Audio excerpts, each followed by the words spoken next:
The Bogosity Podcast, early and ad-free. Become a subscriber at Patreon, Subscribestar, or Discord. Use the links at donate.bogosity.tv. Welcome to the Bogosity Podcast for the week of June 16, 2024. The podcast that doesn't believe in if anymore.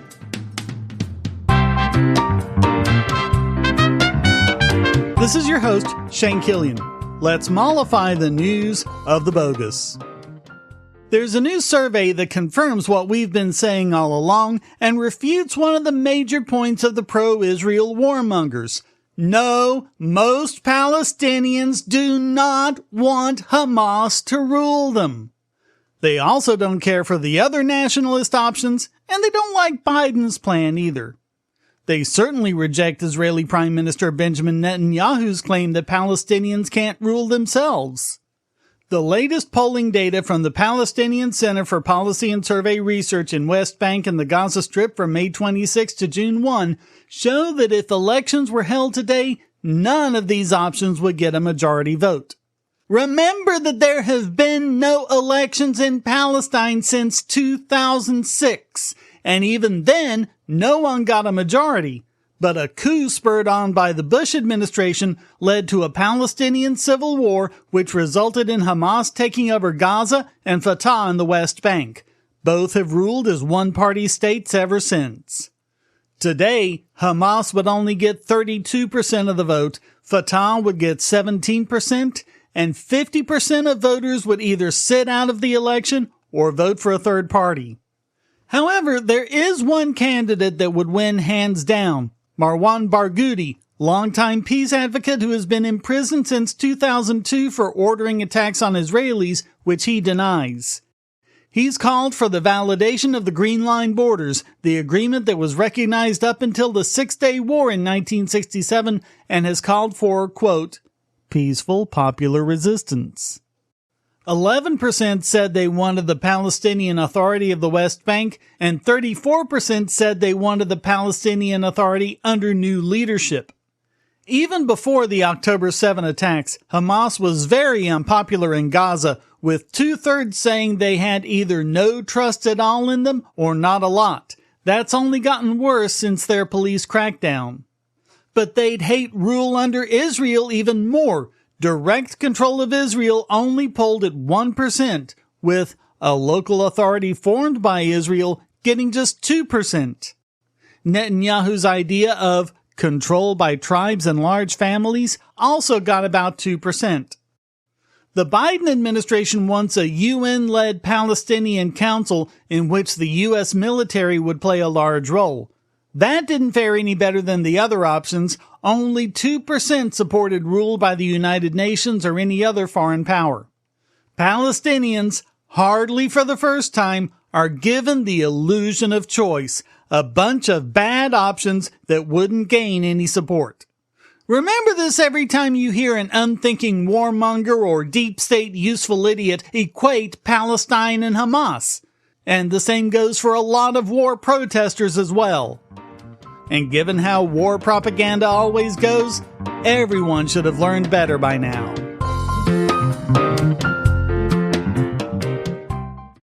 If you're looking for a way to support this channel, but you don't have any spare cash and you can't stand ads, you can do so by generating your own cryptocurrency. Use the links at the bottom of the description to follow the link to Odysee.com to listen to the podcast and see all of my YouTube videos as well.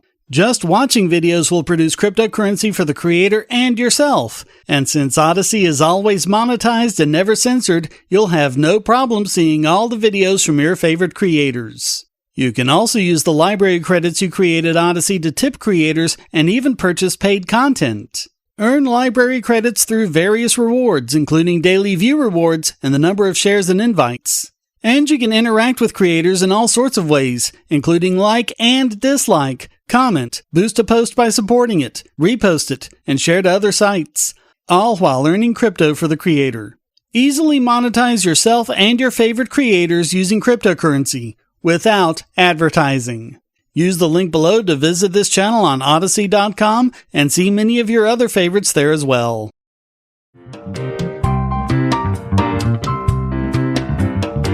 Once again, we have another story about the European Union destroying anonymity and privacy online, and in this case it's because they think their copyrights are more important than your rights.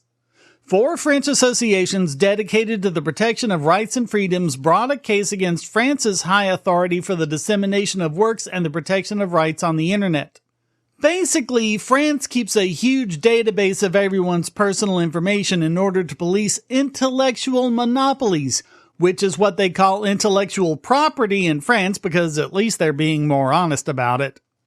Supposedly, Europe's GDPR means that nobody can keep that kind of information about you. We covered in the past what that was worth. If you need reminding, it wasn't much. Might as well be written on toilet paper. So it's gone all the way up to the Court of Justice of the European Union, basically the EU's Supreme Court, and, hardly for the first time, they sided with big corporate cartels against the right of the individual. Shocker, I know. They ruled, the court, sitting as the full court, holds that the general and indiscriminate retention of IP addresses does not necessarily constitute a serious interference with fundamental rights. IP addresses let you do routine surveillance of someone every time they use the internet. Their personal information can also be obtained just by making a demand of their ISP. And they found that the mere possibility that you might engage in copyright infringement is so serious that it overrides your right to privacy online. Whereas the actual pirates are going to use a VPN and not be subject to this surveillance. Once again, government control doesn't stop the criminals and only destroys the rights of the law-abiding. And there will be people who learn that the next time they're falsely accused of piracy because some pirate compromised their router firmware.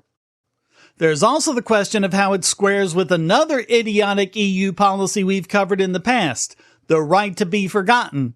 So, if you took indecent liberties with a minor, we have to scrub all your information from the internet, even news sites. But you pirated bad boys ride or die, better keep all that personally identifying information. One of the complaining groups wrote, the ruling is disappointing. The CJEU has considerably watered down its previous case law. With this new ruling, access to IP addresses is no longer considered a serious interference with fundamental rights by default. As a result, the court allows the possibility of mass surveillance of the internet. The CJEU has just authorized mass, automated access to IP addresses associated with the civil identity and content of a communication. This access can be done for petty purposes and without prior review by a court or an independent administrative authority. Whereas in 2020, the CJEU considered that the retention of IP addresses constituted a serious interference with fundamental rights and that they could only be accessed together with the civil identity of the internet user for the purpose of fighting serious crime or safeguarding national security. This is no longer true. The CJEU has reversed its reasoning. It now considers that the retention of IP addresses is, by default, no longer a serious interference with fundamental rights, and that it is only in certain cases that such access constitutes a serious interference that must be safeguarded with appropriate protection measures. More generally, this decision from the CJEU has, above all, validated the end of online anonymity. While in 2020 it stated that there was a right to online anonymity enshrined in the ePrivacy Directive, it is now abandoning it. Unfortunately, by giving the police broad access to the civil authority associated with an IP address and to the content of a communication, it puts a de facto end to online anonymity. It's yet another example of how the mere concept of the ownership of information warps the entire legal process and destroys individual rights. This is not about fairly rewarding creators for their hard work. It never was. It's an absolutely monstrous system of cronyism between governments who want any excuse to conduct routine surveillance and greedy corporations who want to get people's money without having earned it. Meanwhile, they opened the door wide to copy bullies sending out piracy notices to try and extort money out of panicking people.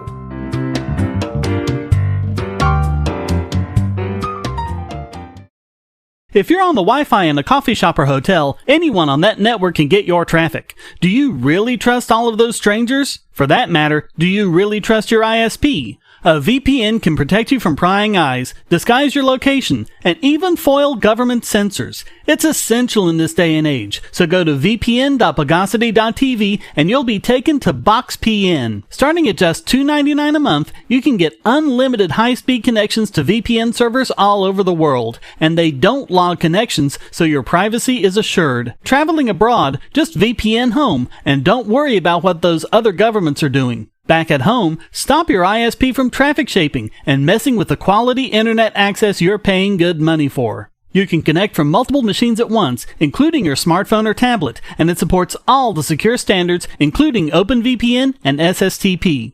Bypass censors and surveillance with your own secure VPN connection. Go to vpn.bogosity.tv.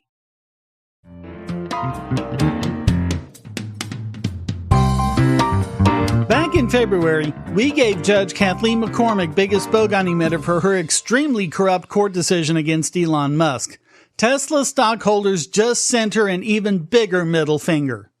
In 2018, stockholders agreed to pay Musk a certain amount for each milestone he hit. Even though each one seemed like an impossible task on its own, he hit every single one, and that entitled him to a compensation package worth $56 billion. One person who insisted on remaining anonymous bought a grand total of 5 shares of Tesla stock and sued. The judge ruled that the pay package was excessive, wasn't appropriately set by the board, and was too confusing for the dumb stockholders to understand. People, she said, were, quote, starry-eyed by Musk's superstar appeal.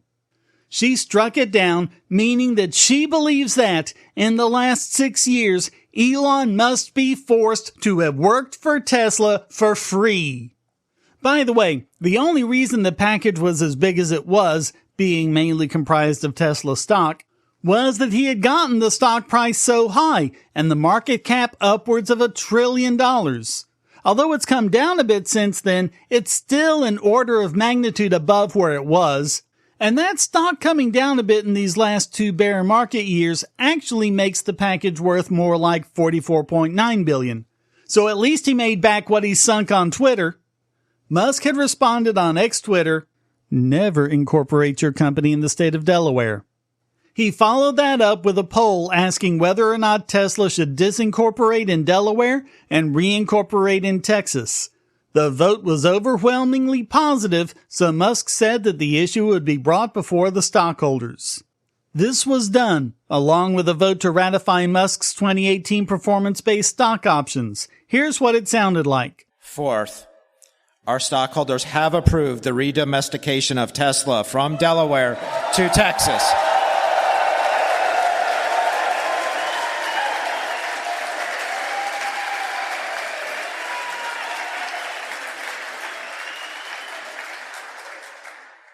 Fifth and finally, our stockholders have approved the ratification of the 100% performance-based stock option award to Elon Musk that was approved by stockholders in 2018. And then it was time for Elon to come out.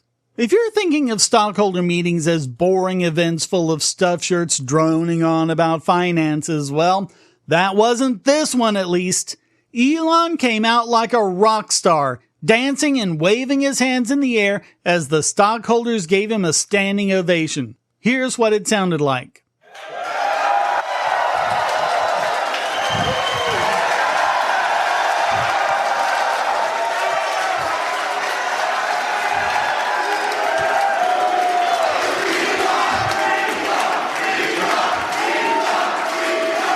guys. Welcome to the Tesla shareholder meeting. And I just want to start off by saying, hot damn, I love you guys. Yeah. If anyone thought that Elon had somehow snowed angry shareholders into taking their money, which included most of the news media, well, this meeting, live streamed to the world and viewed by more than 1 million people, proved that they were sorely mistaken. The shareholder vote isn't binding on the court, but it'll make it a lot easier for Musk when the case is appealed. It's the stockholders saying, no, we weren't snowed, we made a fully informed decision, and even if you want to claim we didn't back then, we certainly made it now. If McCormick is as corrupt and Biden-bought as I think she is, she'll dig in her heels. But it'll be a different matter when it's appealed to the state Supreme Court. That could still tie things up for months, but Elon doesn't seem that concerned. Here's his answer to one investor in the Q&A that followed his talk. After $56 billion, you can afford to probably take your kids to Disneyland now. Is that where you're going? Well, I mean, by the way, it is worth emphasizing that it's Tesla stock that I have to own for 5 years. So, you know, it's not possible to, it's not actually cash, and I can't cut and run, nor would I want to. A couple more notes about the meeting before we close off this segment. For those of you who are worried about Elon laying off the entire Supercharger team. So, our Supercharger network is continuing to grow. Rumors of the death of the Supercharger are greatly exaggerated. We are, in fact, continuing to grow the Supercharger network significantly. In fact, this year, I think we'll deploy more Superchargers this year that are actually working than the rest of industry combined. Just FYI. So now we are going to be more careful about the capital efficiency of where we deploy Superchargers. But for sure, any place that has congestion, any sort of missing parts of the map that we're missing, we're going to put the Superchargers there. So even for the remainder of the year, we expect to spend about $500 million on Supercharger deployment. So it's very significant, and it'd be a well-spent $500 million. And one brickbat to a bunch of dumb astroturfing investors who apparently bought stock just to push their pseudoscience. They pushed forward a proposal saying, a stockholder proposal regarding reporting on effects and risks associated with electromagnetic radiation and wireless technologies.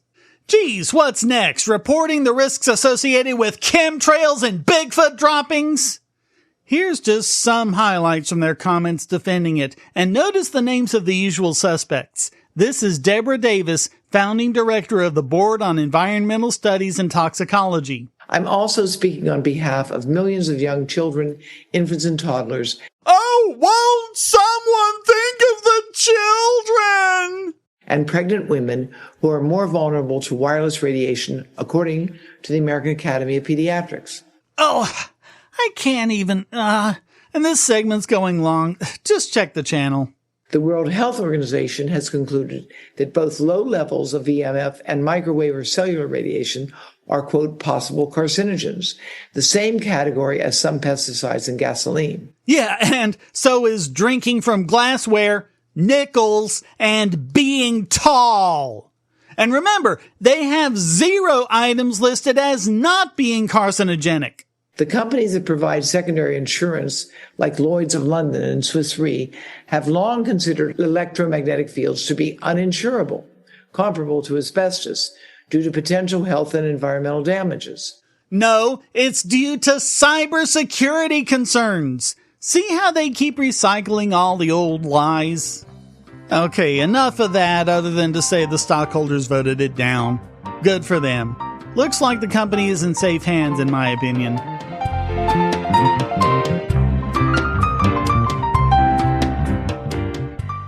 Do you have children, or nieces or nephews? Are you homeschooling, or just want to counter some of the socialist indoctrination most children get in school? If so, go to bogosity.tv/TuttleTwins, and you'll be taken to a website where you can get some great books for elementary-aged children. The Tuttle Twins books are books about liberty and free market economics that include children's versions of Bastiat's The Law, Leonard Read's I, Pencil, and Hayek's The Road to Serfdom, as well as books about the Federal Reserve and how regulations protect business cronies. They'll learn about the harm caused by eminent domain, or regulations passed in the name of safety, and fundamental concepts of liberty. And as you can see from the sample pages on the website, they're all easy to read and nicely illustrated. They're just $9.99 a piece, or get a special discount as well as free bonuses when you purchase all 5. You can even buy in bulk to donate to schools and local libraries. So get the Tuttle Twins books at bogosity.tv/TuttleTwins.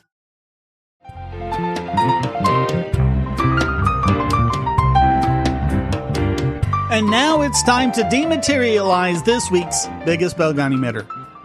And it's another one for the New York Times, and yes, it's more Elon hate. They posted a study attacking Starlink as being responsible for getting an Amazon tribe addicted to porn. At least this one they retracted. They don't normally do that. But how did it even make it to publication to begin with? That's the sort of thing that you check before publishing. After droning on and on about how the Marubo people have preserved their oh-so-idyllic way of life for centuries free from the ravages of capitalism, they wrote, after only 9 months with Starlink, the Marubo are already grappling with the same challenges that have racked American households for years. Teenagers glued to phones, group chats full of gossip, addictive social networks, online strangers, violent video games, scams, misinformation, and minors watching pornography. The Marubo and other indigenous tribes who have resisted modernity for generations are now confronting the internet's potential and peril all at once while debating what it will mean for their identity and culture. The story spurred on other such headlines from the New York Post, TMZ, and others, and proliferated across the world. Tribal leader Enoch Marubo posted a video on Instagram saying, quote, I am here to repudiate the fake news that has been circulating around the world in the last week, alleging that the entry of the internet into our communities has resulted in addiction to pornography. These statements are unfounded, false, and only reflect a biased ideological current that disrespects our autonomy and identity. The New York Times reporter actually was with us to cover this. In the middle of the forest, he was treated with great respect. I don't know why he followed this distorted line which resulted in this fake news. I want to reiterate the repudiation of all these publications of unfounded lies that appeared on the internet. So, the Times actually retracted the story, but did a bit of gaslighting, trying to say that they never said the part that I actually quoted them saying. They should learn. There are archives. The internet is forever. S.E. Robinson Jr. posted on X, my thoughts, the subject and accusations of the original article alone requires 100% accuracy before being published. It was done on purpose. Apology not accepted. I read the original article. The article not only suggests kids are hooked on porn, but addicted to social media, strangers online, and violence. All because of Starlink. I also followed and reported on Allison Renault as she delivered 12 Starlinks throughout the Amazon last year. She was even given an audience by the UN for her work. By the way, a failed community note was downvoted by others and never showed up, so someone was trying to do damage control. Elon Musk wasn't having it either. He tweet-X'd, it was disrespectful and unkind of the New York Times to say that about the tribe. Sadly, the damage is done. I looked through pages of DuckDuckGo links and only found a couple slamming the headline as fake news. Outlet after outlet after outlet continued posting the claim long after the Times issued its retraction. I'm going to let Marubo have the last word. Internet saves lives. That would be enough. It facilitates communication with distant relatives, assists teachers in the classroom, allows communication quickly between communities. It is also a very important tool for our territorial security. When non-Indigenous or white people try to decide for us, it hurts us, disrespects us, disrespects Indigenous peoples. This ethnocentric thinking in relation to Indigenous peoples needs to end, and you need to understand that Indigenous peoples have the capacity, like non-Indigenous people, to make decisions. This guarantees our autonomy. This must be respected. So all of that makes the New York Times this week's biggest bogon emitter.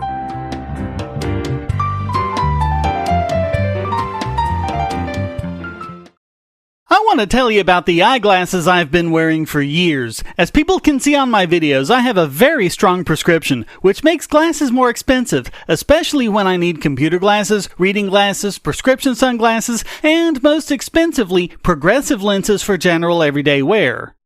To save money while still getting quality glasses, I get them from Firmoo. In fact, I just got a pair of progressives with high-index aspherical lenses and a nice pair of frames my wife loves for just over $100. It would have been $500 to get them through my eye doctor. Not only do they look good, the glasses are durable. I've worn many pairs for several years without problems. All orders come with a 30-day return policy, a 3-month warranty, and one-on-one customer service. Go to Firmoo, that's FIRMOO.Bogosity.tv anytime you need quality glasses at a low price. Once again, that's Firmoo.Bogosity.tv.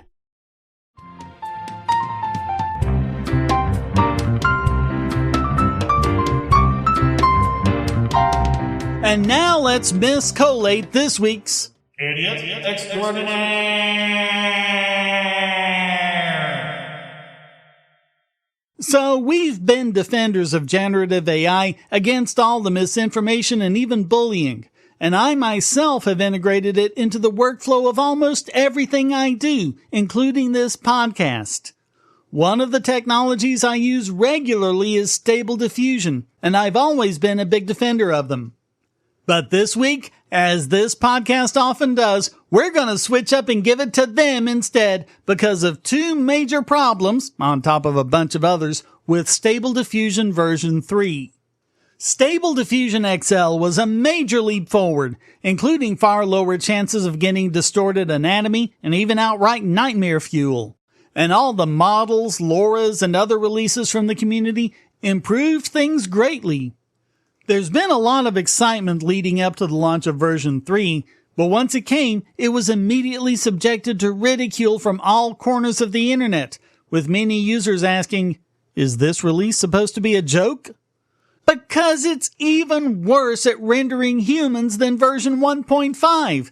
Distorted hands and feet, too many legs, and all sorts of problems with human bodies have been demonstrated by netizens from every corner. Now, mind you, it does so with incredible detail. A much-shared suite of photos of a woman lying on the grass show amazing detail and lighting on the grass, almost perfect lighting on the spandex, and everything following the proper physics. If there were such a thing as a 3-legged, stub-footed woman with an upside-down face and arms in the wrong place, that's exactly what she would look like. Man sleeping on grass didn't fare any better, so at least it isn't sexist. But funnily enough, dog on the grass was done almost perfectly. So the question on everyone's mind is, what went wrong? And why does it only seem to be limited to humans? The going theory is it has something to do with attempts at so-called safety. In other words, not making any nudie pictures. Exactly what they did is open for speculation, but as a basic principle, one thing they drilled into our heads as an art major is, if you can't draw a nude figure, you can't draw a clothed one. Seems the same is true for AI. Get rid of all the nudie pics and it doesn't understand anatomy. Not that it did before, but at least it had a better idea. Some are blaming the curation, since, as we've covered several times, there is absolutely no objective criteria for this sort of thing. They might have set the filters to be too picky, removing a lot of data that might not be an issue and depriving the model of data it can use. Remember that AI lives and dies on the quality and quantity of its training data. Others are speculating it's not a problem with the data, as preliminary outputs seem not to have this problem. The thinking is, they tried to shoehorn in a sensor at the last minute. Hey, remember Stable Diffusion version 2? No one does. No one uses it. We either use 1.5 or SDXL. And the reason why is because they realized that censoring adult content severely cripples an AI's ability to generate accurate anatomy. Version 3 might well be going the same way if Stability AI doesn't wise up. Or we could just get over ourselves and realize that nudity and pornography have been a part of art since prehistory. Really makes you wonder when we're gonna mature as a species. Okay, let's go on to the other major problem, which is the license. It's no longer the free-for-all open source licenses of previous versions. Perhaps due to greed, perhaps due to the lawsuits, version 3 is not going to be an open license. If you want to download the model, you can only use it for non-commercial purposes unless you purchase a creator license from Stability. With that license, you're restricted to 6,000 images a month, which, when you consider that's going to count every single in-paint option you can do, trust me, you can generate 1,000 intermediates before you know it. So this is basically crippling small creators. And that's a recurring license, not just a one-time license for buying the software. You have to keep paying on a continuing basis.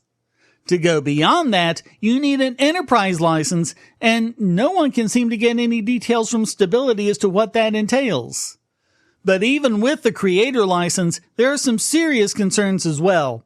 Here are some comments posted by Kent Kiersey, founder and CEO of Invoke.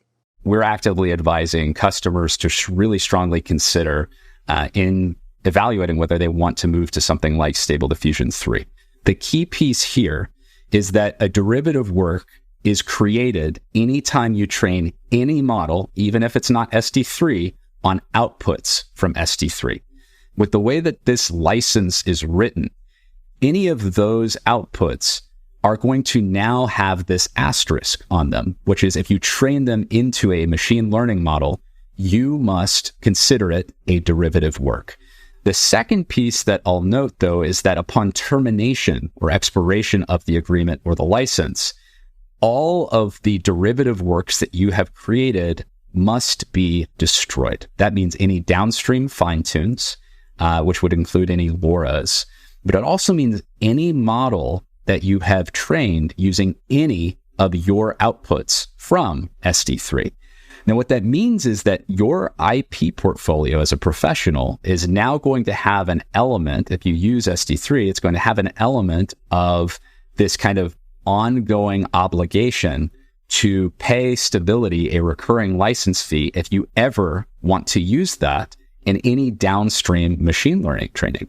Now, as professionals starting to adopt AI tools, I think one of the observations that we've seen is that this synthetic data set that you're creating using the underlying models, that in and of itself is a powerful tool for training future models. You're going to want to be able to leverage your IP, including the things that you create with Stable Diffusion, in future technologies, because Stable Diffusion 3 is certainly not the last model. However, the way that this license is structured, if you do that at any point, you have to continue paying Stability a fee. And I think ultimately what that means is you are getting into a relationship here with your intellectual property where you don't really own and have full flexibility over those outputs. It's a restrictive license, and it doesn't solve the underlying value proposition of what open source AI is intended to solve for professionals, which is you own your data, you own your intellectual property, and the fine-tuned models that you might create from this, which are derivative works as they are listed inside of the license, that is part of the intellectual property that you want to be developing with the underlying models. As open source advocates, we release our software, Apache 2, which means zero restrictions. You can use it for whatever you want, including commercial purposes. We think that that is the right way to do open source. We don't think that the SD3 license really meets the bar for what we would require from an openly licensed model to say that it is going to move the needle for organizations. The reason why Stable Diffusion 1.5 and SDXL have been such powerful tools for artists is that, being open source, The community has been able to solve the problems with these models. Many people are taking the models, fine-tuning them, and moving the ecosystem forward that way. Iterating on the models, training LoRa's, and doing merges of models and LoRa's is how the best models out there have been made. The new license cuts out the possibility of all of that. No one in their right mind uses the base model. They go to Hugging Face or Civet AI and download one of those community-adapted models, such as Juggernaut, that have ended up doing things a lot better. The very thing that made Stable Diffusion a success is what they're now cutting off at the knees. On the Invoke Discord, Kiersey said, quote, "There's still the chance they change the terms. However, that would highlight yet another problem, that the terms can just change." They're already in trouble because of the number of bogus lawsuits they're facing.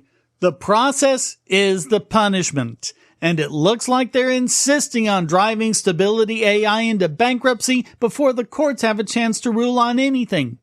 With SD3, they had a chance to make a big splash in the community and generate tons of support. And it looks like they just blew it. But at least it'll be a safe and ethical bankruptcy.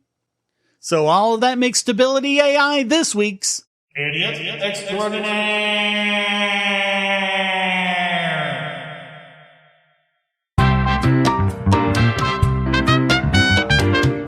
Well, that wraps up this I'm about to do something very clever and a tiny bit against the rules of the universe. It's important that I'm properly dressed edition of the Bogosity Podcast. I hope you enjoyed it. If you did, please go to donate.bogosity.tv for several ways to support and discord.bogosity.tv to join the discussion. Subscribe at the Discord or at Patreon or Subscribestar, and you can listen early and ad-free. Thank you for listening. Until next time, here's a quote from John Paul Stevens. "Anonymity is a shield from the tyranny of the majority. It thus exemplifies the purpose behind the Bill of Rights and of the First Amendment in particular, to protect unpopular individuals from retaliation and their ideas from suppression at the hand of an intolerant society." The Bogosity Podcast is licensed under Creative Commons Attribution Non-Commercial No Derivatives 4.0 International License.